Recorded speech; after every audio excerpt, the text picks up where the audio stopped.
so glad you're here today. I wanted to share with you, I watched a bit of a documentary last night, and it talked about how music, when people sing or play together, it it opens their heart, but it also helps to build community. You feel closer to the people that you're performing, singing with, playing an instrument, whatever it may be. So I just wanted to bring that up to you and ask you to join us in building our community and sing with us on Sunday mornings. We'd love to have you join us. And we'll have some lyrics for you on the screen. And we are ready.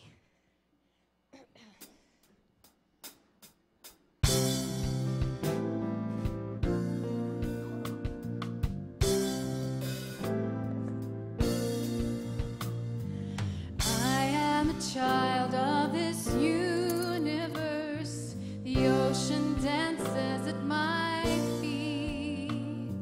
This wind plays a melody through my hair. I am loved at every turn. I am kissed by Mother Earth. I am a child of this universe. The sun warms me in its embrace. The stars have a line for me in the sky. I am honored by all life. I am held by Father Time. Every blade of grass, every shaking leaf on a tree, every mountain top sings of the glory of God moving through me.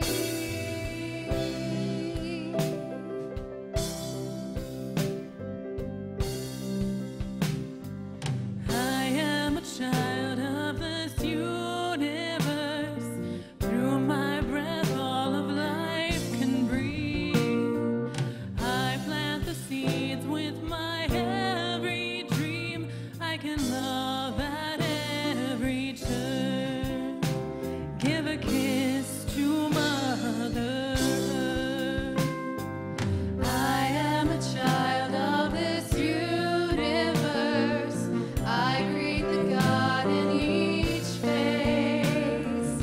I am a channel for peace to flow. I honor all of life. I am one with Father Time. To every blade of grass, to every shaking leaf on a tree, to every mountain top, I sing of the glory of God moving through all, moving as me, moving as you, moving as one.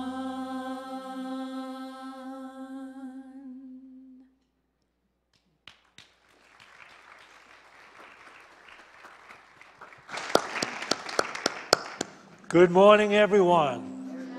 Good morning, you people who are not the fair weather birds of Unity. I mean, those people don't even come out unless it's 70 degrees outside. But you're here, and that's all that counts. You're here. Is there anyone here from another Unity church or center? Oh, yes. What center or church are you from? Unity of New York City? Wow. Who's the minister there now? Oh, wow, okay, cool. And where are they meeting? They used to meet around Lincoln Center. Where are they meeting? On the Upper West Side. Cool. So you're a New Yorker and you've come here. All right. Well, I'm here and I've been here a long time, but I'm originally from New York City. Yeah. Well, it's really great to have you. Take our love back as you go back to the city. Take our love back there. All right. Is anybody else from another Unity? Is there anybody here for the first time? You're here for the first time. You're here for the first time. Leave your hands up because we've got a gift for you. Leave your hands up. We've got a gift for you. Okay? That's what we do here. We give out gifts. And this is why when we say for the first time, because we know when we give you this gift, you're going to be back again. No. It's a new Lexus. Leave your hands up. We do have a gift. We do have a gift. Leave your hands up. Okay. Good. All right, good. There you go. All right. Hey. All right. Just want the gift. I know. Some of you are here for the bagels, coffee, tea, and chai. We have the refreshments that were put out, and all of that is coordinated by these beautiful people, and Marjorie McCurtain is the head of that, and she makes sure that you have the best treats ever following this service. So, and some people do come for that. How many people would just like to not do the service and go over there and enjoy the treats? Okay. All right, look, you're here on the best possible Sunday you could possibly be here, because today we will be honoring that coming holiday of Thanksgiving. And it's a very simple thing to understand. You are in charge of how you feel most of the time.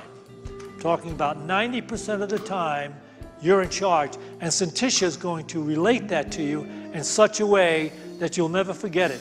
So what I want you to do when Syntysche gets up here to speak, I want you to feel that gratitude for receiving such insight and truth and love and joy.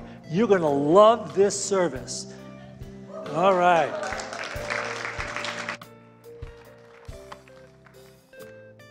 Good morning, everyone. Bienvenidos, and hello, everyone out there watching on live stream. We've got a few quick announcements to start off with. Our craft fair, our annual holiday craft fair, starts next Sunday, and it goes on the following Sunday as well. If you'd like to have a table, if you have crafts you'd like to sell, art you'd like to sell, anything handmade, and would like a table, it's $40 a table. You can sign up over here in our bookstore. Please go talk with Heather. We have very few tables left. We do still have some, but they're going fast, so if you want one, you really need to sign up right away. Also coming up this Thursday is Thanksgiving, obviously. We are having our 10 o'clock Joy Sing service. It's a really fun service. It's a lot of music. I run around with a microphone, and everyone gets to talk about what they're thankful for, and I get to build up an appetite for the meal I'm going to have later. But following that service, we also have our annual Thanksgiving potluck, which Cheryl's going to talk to you about. Okay, so he runs around getting gratitude. I run around with wearing my bossy pants in the kitchen. So we need 2 more people for setup. Oddly enough, no one has signed up for cleanup. Scratching my head. 5 to 8 people, please. If you're wondering why do we do this, think of that song, This Is For All the Lonely People. Okay? If you know anyone who might be feeling lonely on Thanksgiving, please invite them to this potluck. It's wonderful. There is a link on the Unity of Boulder Church Facebook page for the setup cleanup crew and also for the food prep, and you'll get a sense. We're looking for 13 pies, 100 rolls, 8 or 9 cans of whipped stuffing, unless you're really ambitious and you want to whip your cream. We need some carving knives, some potato mashers. These are loaners, you don't have to give them to us. A couple crock pots, if anyone has a chafing dish. Okay, we have 3 turkeys. We need 2 more. If you're going to sign up for turkey, be forewarned, you need to roast it at home. We've only got 2 ovens. You don't have to carve it. Okay, what else? If you feel a little bit intimidated by the Facebook link thing, just come see me and I'll get your name on the list. And I think that's about it. All right. Okay. Thanks. Thank you, Cheryl. All right.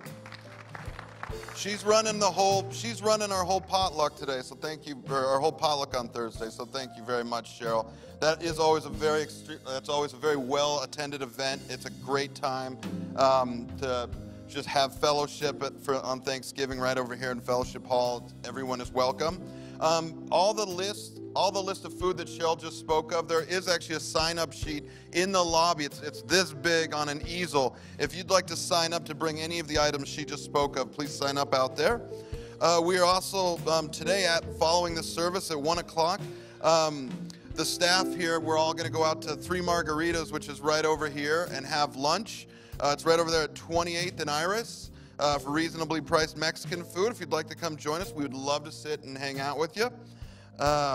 They've got options, everything from gluten-free to vegetarian. Our Minister Shad, he likes to get the veggie fajitas, whereas I like to get the veggie burrito, but smothered with pork green chili. And it makes the waiter just look at me weird every time. It's half the fun of eating it is ordering it. But come on out, hang out. We always have a great time.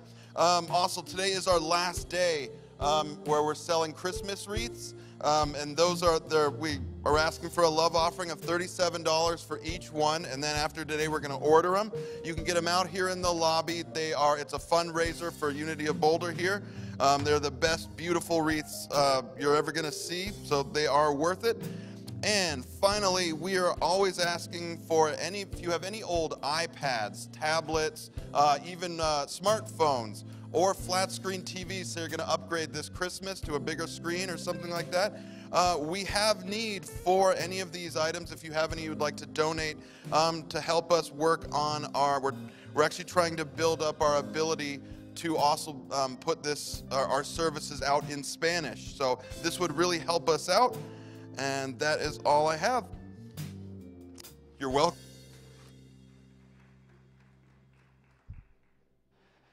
Okay. Is everybody up to speed on what's happening at Unity? Okay. Well, let's do some time for prayer. I invite you to close your eyes if you're comfortable. Just take a breath and settle into your chair. And just rest into a sense of gratitude. Gratitude for this day, for this space, for this moment. We recognize how beautiful and amazing it is that we get to come together like this with like-minded individuals, with like-minded goals, brothers and sisters on the path to spiritual awareness and growth. So we're grateful we get to spend this time and to take a moment to shift our consciousness into a place of being open, receptive, ready to listen, learn, and grow. We're grateful for this opportunity. We say amen. Thank you.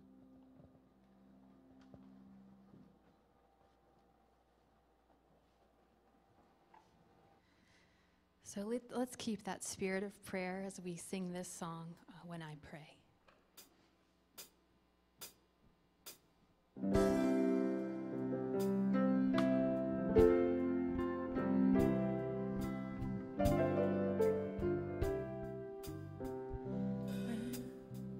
When I pray, I feel my heart go deeper, my heart go deeper into my God. When I pray, I feel my heart go deeper, my heart go deeper into my God. Right here, right now, right where I am, I pray. Right here, right now, right where I am, I pray.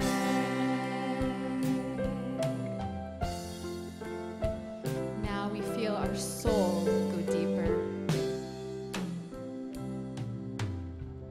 When I pray, I feel my soul go deeper, my soul go deeper into my God.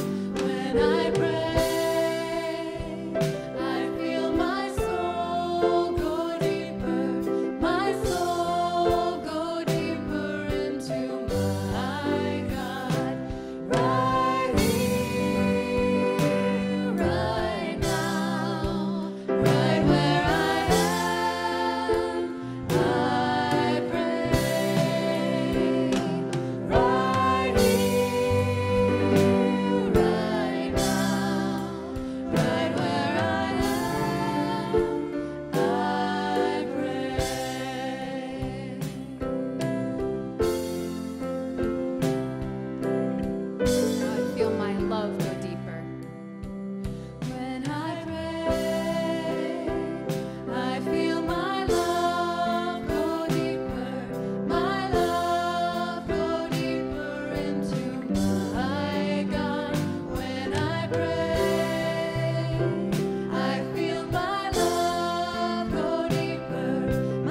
Thank you, ladies.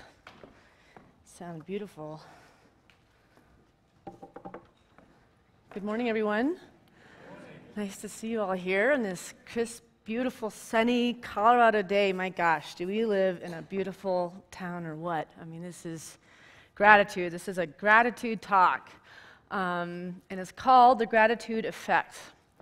And I'm going to be speaking to the idea of saying thank you for changes in advance. So saying thank you and putting out to the universe something that may not be working in your life is a powerful way to bring change into our lives.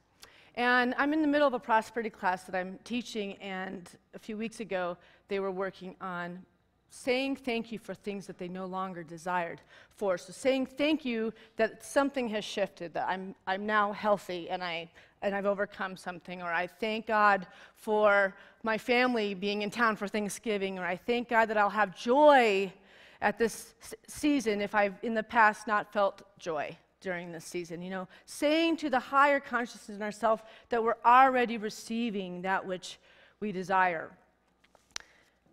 Obviously, I'm doing a gratitude talk considering that it's Thanksgiving this Thursday. But I also want to talk about the holiday season and how it's not always the greatest time of year for people. In fact, I do a lot more counseling at this time of year than any other time. Somehow, the holiday season, for people that have past wounds and limitations and issues with family members, all of those things seem to be heightened because of the holiday season. Something about it, maybe because we're going to have to spend time with individuals that we haven't had healing with, or we've lost a family member this year, so the holidays will be very different and harder because we have to have that first experience of doing it without them here. Whatever it is, some people really like this season and some people really have a tough time finding that balance through this time. So this week I was woken up by texts by parishioners of different traumas that are happening in people's lives, and I realized, I have to really keep a level head and be really in a very positive place to do this work at this time of year, because I'm just really getting all the bad news that are happening in people's lives. People very rarely text my private phone because something's going well. And people get up really early in the morning in this congregation, by the way. So I got a couple zingers. And I'm not going to really go into a whole lot of details of what the people were saying, but it's, things like miscarriages at this season happened to someone, and people losing family members or not having anybody to spend the holidays with, and they're feeling that depression starting to creep back in that they've been battling in their life. But I have a personal one that I'm going through right now, which is I just found out this week that a very close friend of mine that I have known since high school is making her transition in the next few days. She just got diagnosed last week with something, and she's already on her way. So I'm literally leaving the church today to go say goodbye to a very special friend of mine. And so it's really had me looking from the perspective, if my life came to an end and I knew I only had a week left, what would I want to do differently about my life right now? There's something about perspective. You really get a perspective on the value and what you're giving to life when you see somebody have this situation where they have just days to close up shop of an entire lifetime, right? So I've been finding myself saying thank you about all the wonderful things in my life. And yesterday I went shopping with my oldest daughter, Christmas shopping with my mom, and listening to music and seeing people out in that snow and driving my Subaru in the snow. My Subaru's yeah, let's go drive. Just grateful for all of it, all the good stuff, and even the hard stuff. Can we get gratitude for even the difficult stuff? Because we know in those things, those difficult things are also cracking us open and letting us reveal more and more of the power that lives within us. Ralph Waldo Emerson says it this way: Cultivate the habit of being grateful for every good thing that comes to you, and to give thanks continuously. And because all things have contributed to your advancement, you should include all things in your gratitude. So that's not necessarily just only the good stuff, it's also the difficult, the challenges, that those are also all in divine order, because beyond those is a greater and greater expansion of our life.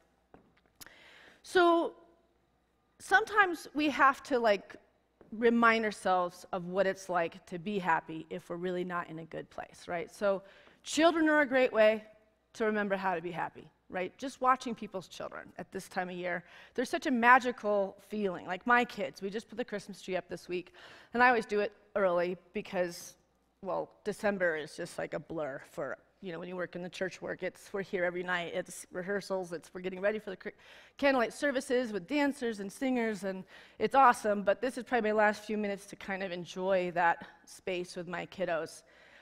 And I get the Christmas music going, and just to see through their little eyes that whimsical, the beautiful sounds of Christmas music in my house with the fireplace, and watching the feeling that we used to have as little kids. That's one of the great parts of having children, is that we do get to go back into our childlike wonder. But if we are in life and we don't have children, we don't have an opportunity to get back to that whimsy or that magical, how do we reclaim that childlike wonder towards life, right? So it's a matter of finding joy. Finding and rebuilding a default of joy in our bodies, right? So I have a tendency, before I do sermons, like a prosperity class or whatever, not usually on Sundays, but I like to watch funny YouTubes, right? I like to just crack up, because laughing is totally my nature. I can be in the worst mood and within a minute be laughing hysterically, because I find life very humorous and funny. I even think Spirit's really funny. I like to see the little tricks that Spirit plays on us, to wake us up and to grow and all this good stuff. So I like to watch blooper shows, and not ones where people fall off bikes and hurt themselves. I don't like that stuff. I like people cracking up at themselves or getting tongue-tied on the news or something like that. And people will come in the office, and Chrissy, just a few days ago when I was getting ready for my talk, she's like, "What are you laughing about?" I was just in there laughing hysterically. And that's where my childlike wonder, we have to find what it is our key to happiness. What is it that makes us feel happy and joyful? Because even if we're people that tend to have this season, we have a hard time getting happy, then we have to find how we can change our mind about that. Lots of people say to me, this time of year is just always hard for me. And it's an affirmation. So what do you think it's going to be every season this time of year? It's going to be hard for you, because you're affirming to the universe that this time of year is always hard for you. Well, guess what? It's going to be hard. What about making it something different? What about seeing it from a greater point of view? Oscar Wilde says, "To live is the rarest thing in the world. Most people exist. That is all." Right? So some of us just think that life has the limitations and the lack of luster, and they accept that.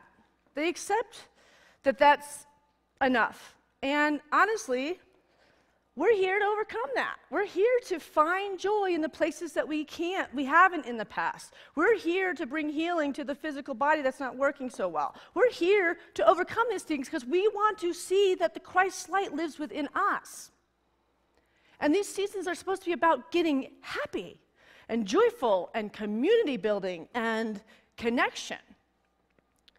But if we're just existing, then we're just going to experience more of that just existing, until we decide that we want to remember that wonder as a child when we walk down to that Christmas tree and all those little presents are sitting there, and there's a sparkly feeling, and you can't wait. Your parents are taking way too long to wake up because you want to open those presents. That feeling of the snow when it starts falling at this time of year, there's something about the snow, it just seems more special, right? It has a magicalness to it. It's starting to take your consciousness and looking through a lens of, isn't this magical? Isn't this magical? We don't want anybody to be alone during the holidays. That's what community is for. That's what churches are for. That's why we have a potluck that you heard about earlier this Thursday, so that nobody is alone. People can come here and bring a dish to share, and you don't have to have the responsibility to do the whole Thanksgiving dinner, but let me tell you what, the spread that appears here is beyond unbelievable. And we have anywhere from 75 to 150 people that come to this potluck, and you don't have to be alone. You could just be with your spouse, and you're like, you know what, I don't feel like doing all the fixings. You just have to bring one thing, and you can come and be a part of this amazing, welcoming community. So we're always thinking that, like, I'm a person by nature that wants everybody to feel invited. I don't like it when people don't feel invited. That really bothers me. Like, I was put on this planet, I know, to invite people. Like, that is one of my big things. I always had that nature. I can never stand seeing the little kids standing out by themselves like they have no friends when I'm picking up my children. It just bothers me. It's bothered me since I was a little kid. The underdog I always was best friends with. I always wanted everybody to feel invited. And it wasn't like I was in the most popular group of people, but I was always in a big group of people because everybody was invited to be in my group, right? So when we're having a difficult time, how do we cultivate a connection with gratitude? So when I was a child, and I'd be when my brother Shad and Dell, you know, were in our teenage years and, you know, complaining and moping about life. And my father did this thing, and he probably did it a couple times in our life, and it pretty much traumatized me for life, but it really worked to get you to gratitude. We lived up Boulder Canyon, up Sugarloaf, and I don't remember what would stem it, but one of us had probably complained one too many times, and he'd say, and I hate it when he did it, because my heart just lives on my sleeve. I am one of the easiest crying type of people on the planet, and he'd say, someday you guys are going to drive up this canyon, and you're going to tell people about your parents that raised you and loved you. And you're going to say, and in this house is where our dogs lived. These sweet dogs that we love. And he'd go through the whole list of everything that we had. And you're going to miss it with everything that you are. We'd all be in the back seat sobbing. And the gratitude was, oh my God, such a creepy thing to do to kids, right? Such a creepy thing to do. Have you ever done it with your kid, Shad? No. I haven't either. I haven't had to. If I had to, I probably would, though. I probably would if I did see the kind of selfishness you probably saw out of me. I'm going to do it this afternoon again. But there is something about that contrast of looking at the hardest thing ever, right? So, for instance, me finding out that my friend is passing on gave me such a sense of gratitude for everything that I have. The contrast of understanding that somebody always has it worse than we do. The Waldorf School, I went to the Waldorf School in my junior high school years, and that's one of their curriculums is when children are complaining about things that aren't good enough in their lives, they always point out, you know, that there's some children that can't walk and they are in wheelchairs their whole life. Do you know there's children that can't see, that were born blind? They'll make them, you'll get a perspective of, look at all you have. And look at what we all have, really. Do we really have something to complain about? Last weekend, my brother, Dell, lost his house in a fire in Malibu. So I've had a lot of things to look upon to show contrast of why I am so blessed. And my brother was raised in unity, just like myself and Shad, and he posted a video of him seeing the house for the first time and it being completely flattened and everything's gone, everything. Pictures, clothing, everything. And he looked at the camera, because he has a following of people in the work that he does, and all he's saying in the camera is, I'm just really grateful that my children are okay, and my animals are okay, and my wife is okay. This is just things, he says. And not to mention that Dell also lost a house in 2007 also and lost everything. And here he has this beautiful perspective on life. All he's saying is sending out prayers to all the other people that lost houses. He's not woe is me. He's not a victim of the situation. He knows he can pick up and move forward because that's not a person that just exists.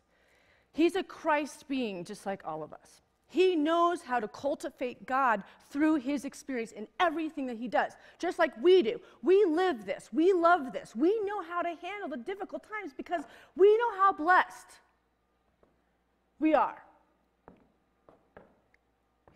We have nothing to complain about. There is nothing to complain about. Everything is in divine order no matter what. Even the difficult stuff, we have to say thank you for it because within that is a great calling and a great work for us to do.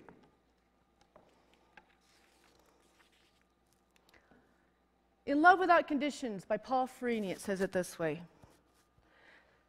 St. Francis prayed, Lord, make me an instrument of your peace.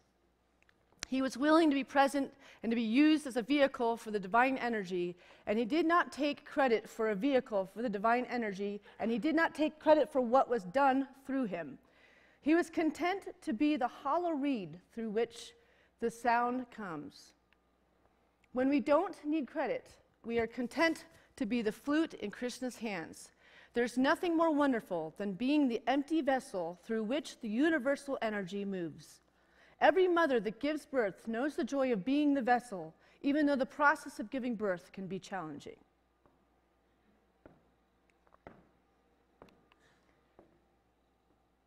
So what this is saying is that we aren't promised a lifetime of 100 years on this planet. We're not promised a lot of things. What we are promised is that we are perfect children of God, made in the image and likeness of God. And so therefore, anything that's difficult in our life is transformable and it can change. Because through us, through this powerful wisdom that lives within us, we can overcome everything, just as Jesus did. We can heal ourselves. We can speak to the power instead of speaking to the limitation of this ego experience. We can speak to our wholeness. We can speak to our joy. But it's our choice. It's our choice if we want to have a wonderful ride or if we want to just exist.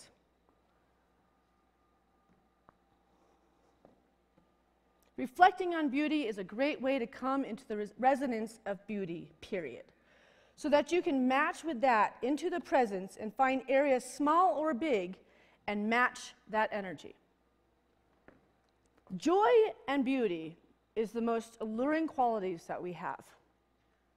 I talk about this in The Prosperity Seekers of the Ages, which is written by Catherine Ponder, that if you want to get that job or you want to get that partner, if you want to heal a circumstance with your family, there's nothing that you can't overcome without cultivating joy and beauty into your life.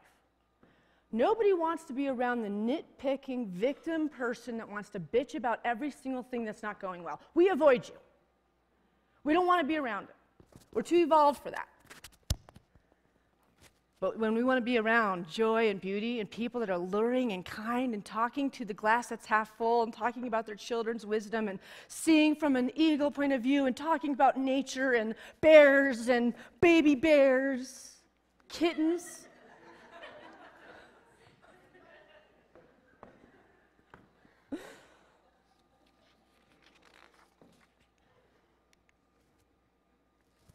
I've learned over time that it helps to take the long view, to choose to see our lives from a spiritual perspective. I know we are here to grow our souls, to heal our wounds, or at least bless our woundedness and become more loving, kind, fearless, and hopeful. The longer I live, the more I recognize that cultivating an attitude of gratitude is the key to living from an open heart. That is, living in a spirit of joyful expectation. Ooh. Joyful expectation. Let's call out some things. What are some joyful expectations you guys have? Receive love. More expectations. Come on, people. Can we expect, huh? Health. Music, yes. Right there from Deb King. That's a little rocker over there. Clean up volunteers for Thanksgiving. She says clean up volunteers for Thanksgiving. That's what she's calling out. Okay, a new exciting life. What about like a hot man, a girlfriend? Ocean swimming.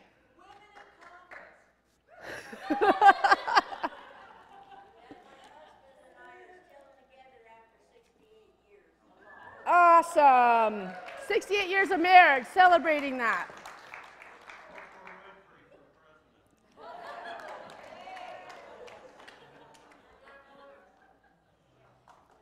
I heard Marianne Williamson is running for president. Did you guys see that? So that's all over Facebook right now. I don't know. She's actually saying she's thinking about it. Okay. Gratitude is not just the key. It's a magic key.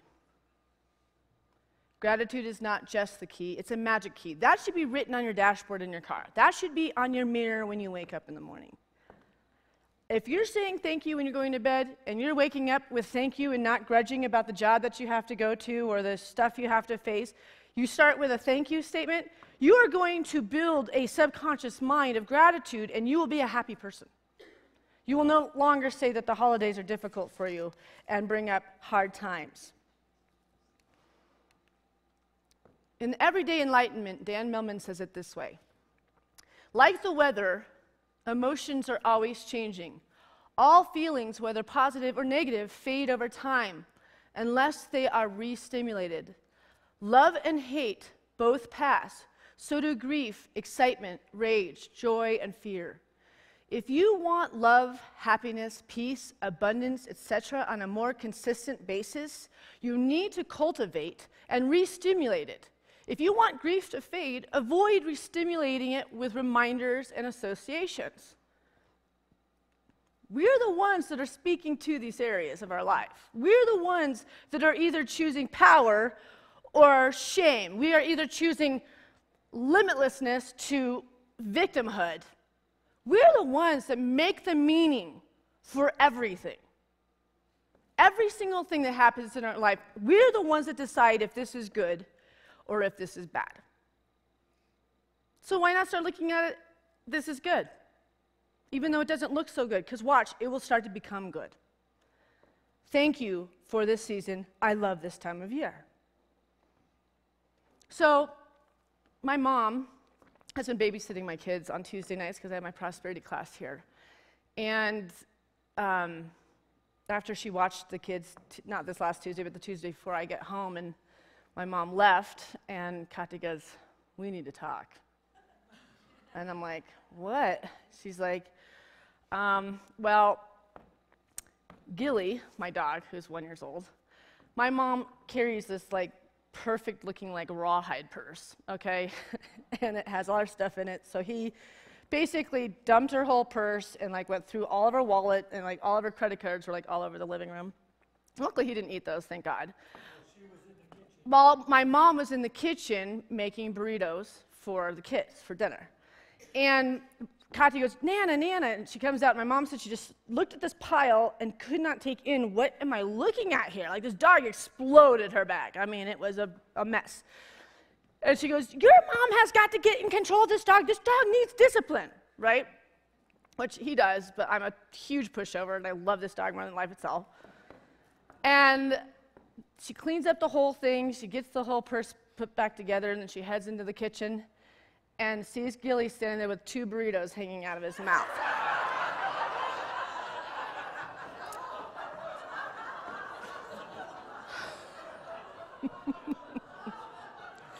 And I'm like, oh, like I'm hearing this from Katya. I was wondering why my mom was so short and like left and didn't say anything to me. It was like, were you guys bad? No, we were good. And all I could, it just cracked me up because I look at Gilly, and Gilly's like, I don't know what they're talking about. That did not happen. He has the little innocent eyes. So I don't know in that moment she could find gratitude for that moment, but it's funny, and it's silly, and it's like, what do they say? Humor is tragedy plus time. Tragedy plus time is what humor is, right? So you guys all laughed because that was funny. Well, it didn't happen to us, I guess. It happened to her. I think she finds it funny now at this point. Just love everybody that interacts with you, no matter how personally or how peripherally involved with you they are. The efficiency of the people who deal with you, everything is orchestrated by the manager called law of attraction. And your vibration is setting all of it into motion. Everything affecting you is a reflection of the vibration that you are emitting.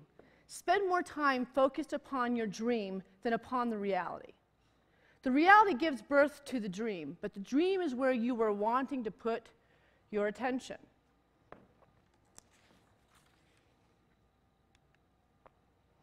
Your life, although perhaps filled with many imperfections, is still an experience. It's an experience that people in their final moments would do anything just to grasp onto for a little while longer. Can you imagine while you are hearing this, there are people who are having their final breath, taking their final breaths on earth? This is hard to get through right now. Looking back at their lives, wishing they could have done more. Meanwhile, we have this experience, our brains are doing millions of operations per second just to keep the game going for us. We can't find reasons to be grateful for that. There's an entire spectrum you are missing out on. Just create moments of feeling gratitude within yourself. That alone will change your life. It will connect you to something greater than yourself. Call it God or the universe. Call it life or magic. There's a certain power that will bring even more reasons to be appreciative. It's one of life's greatest paradoxes. When you have courage, life will bless you with even more. You know in this moment that you have an opportunity to give it up, give up the complaining, give up the blaming, give up the gossiping, the whining, and realize that you are on an incredible journey and fall in love with every second of it. That's when you will truly fall in love with life. I want to share a video with you. I wish I didn't take life so seriously. I wish I didn't take life so seriously. I wish I didn't take life so seriously. I wish I lived more. I wish I gave more happiness to my family. I wish I knew how precious life was, how fleeting, how special, and at the same time fragile and insignificant. I wish I didn't give up on my dreams so easy. One day, life will flash before your eyes. Make sure it's worth watching. When we look back on our life, in our last breaths, we will all wonder, did my life mean anything? Did my life mean anything to this world? Was I loved? Did I have an impact on anyone else's life? Did I matter?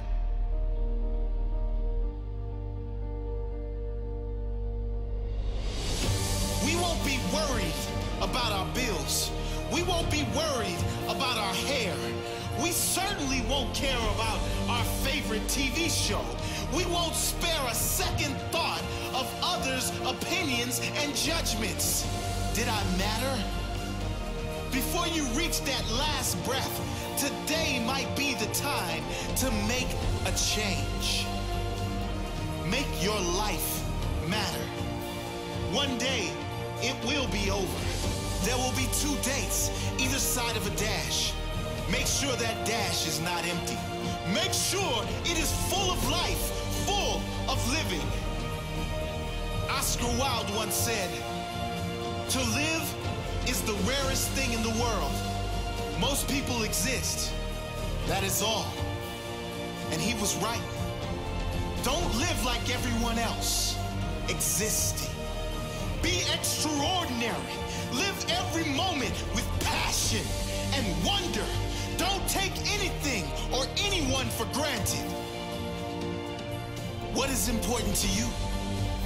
What dreams do you have? Go get them. What are you waiting for? You only have one shot. If you miss the target, at least you will live with pride, knowing you have no regrets. Who do you love? Who has loved you? Tell them. Tell them now.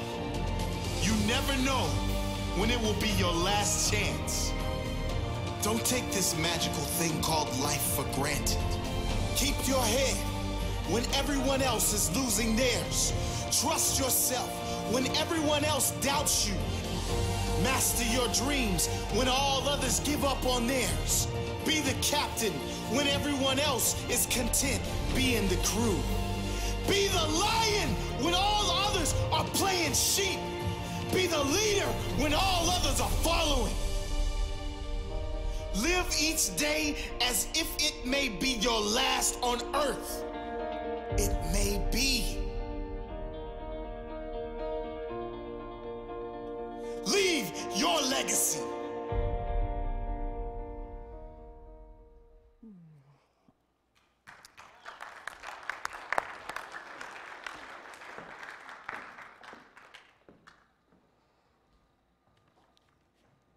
So I want to personally invite you to join my family and my parents and my brother's families to join us at the Joy Sing this Thursday. It's really just an hour of singing together and being in gratitude and starting the day in a spiritual way, leaning into that beauty, and then we can go be gluttonous and shove the food down our faces.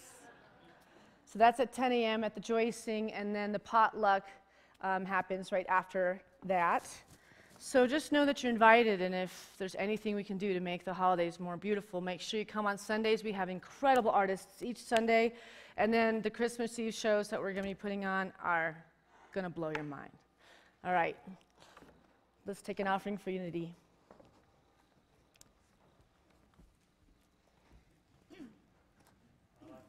Do that in unity, we do not make an offering out of guilt or obligation to a space or facility. We're investing in the spiritual growth of humanity. How much do we want to invest in that growth? What does that mean to us? The spiritual growth within ourselves, the spiritual growth in the world. So let's take the offering in our hands, and we're going to bless it with this offering statement. I'll say it first, and then you can say it with me. Divine love, through me, blesses and multiplies all that I have, all that I give, all that I receive, because I give. Together, please. Divine love, through me, blesses and multiplies all that I have, all that I give, and all that I receive, because I give. And I can't let this gentleman sing without an introduction, even though to those of you that have been here for the last couple of decades, he needs no introduction. But to those of you that are new, I'd just like to introduce one of the most amazing people with an amazing talent who has shared his talent so freely and so willingly in our shows and our Christmas productions over the years that he is worth this introduction. The song he's going to sing right now, he did sing in the show Les Mis that we performed here and put on this stage. And it has to do with a gentleman who's on in years and then getting ready to fight a battle. And one of the young soldiers is in love with a young girl, and he's asleep. And this elder person is going to sing to God to save and spare this soldier. Ladies and gentlemen, I give you my favorite singer in the world, Rick Patterson. Thank you, Greg.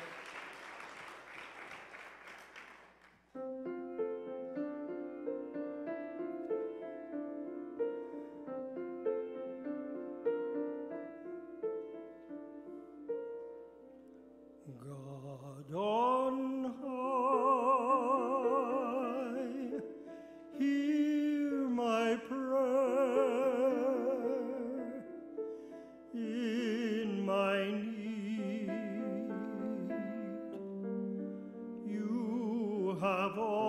always been there. He is young, he's afraid. Let him rest, heaven blessed. Bring him home, bring him home,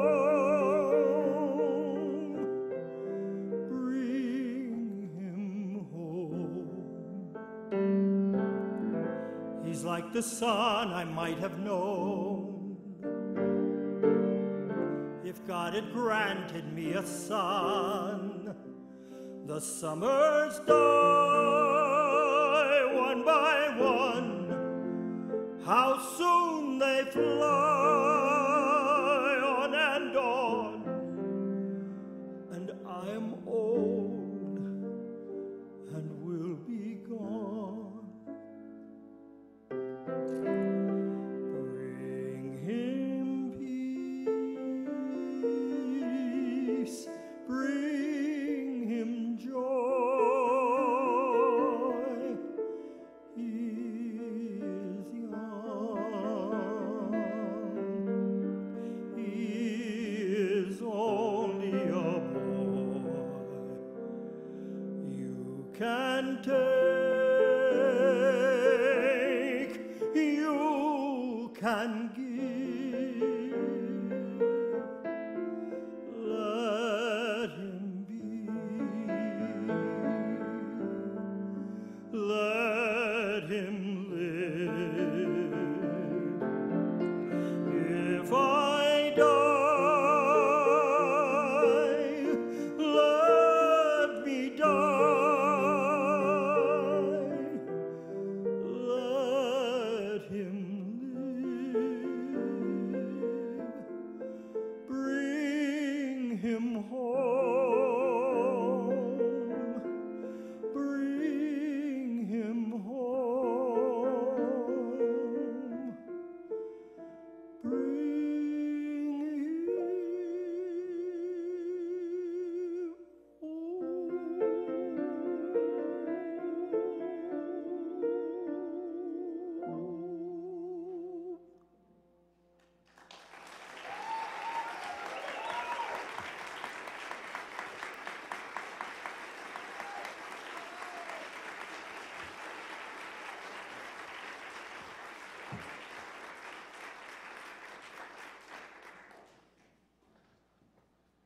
Oh, I don't get a standing ovation? I get the exact opposite of a standing ovation. I get up here and everyone sits. I feel deflated. Anyway, we have CDs and DVDs available in the bookstore right after the service of this actual talk. So if you want to pick up a copy of that, you can head over there. We also have refreshments over here in the fellowship hall. If you want to come join us, say hi to the ministers. We'll be in there, and some of the staff, so you can say hi to us. And then don't forget, you can join us for lunch after this service right over there at 3 Margaritas. So why don't we all stand now and join hands and sing our closing song.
you, God, for everything. I have no complaints whatsoever.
As I was playing it, I got to realize, oh, it's not making this a 4/4 song. Let's do a 3/4. Hey, you changed it up and made it the different outro, so that's yeah. Yeah, there you go. Yeah. All right, so we got the. It sounded really good. We were listening to the live stream back there. Like, Yeah. your piano. Oh, Sounds really good. excellent. Wonderful. Yeah. Thank you. All right. Yeah. Yes.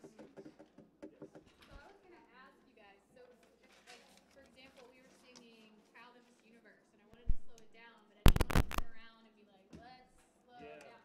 So what's the best way for me to... Raising your arms. Well, because I was kind of doing some of this stuff anyway, and I wondered, I haven't scanned it. I was Oh, trying yeah, to... sure. Suggestion. Yes. Catch somebody's eye like Louis and go like this. No, seriously. Yeah. Lean back. Lean back. yeah. I mean, if you catch me, you can always you need to kind of pull the reins back because it's me and Rob. When I look to send you another copy model, I don't have to scan. So Yeah. this way I can Okay. send you one. Catch somebody's eye and just kind of. Very good then.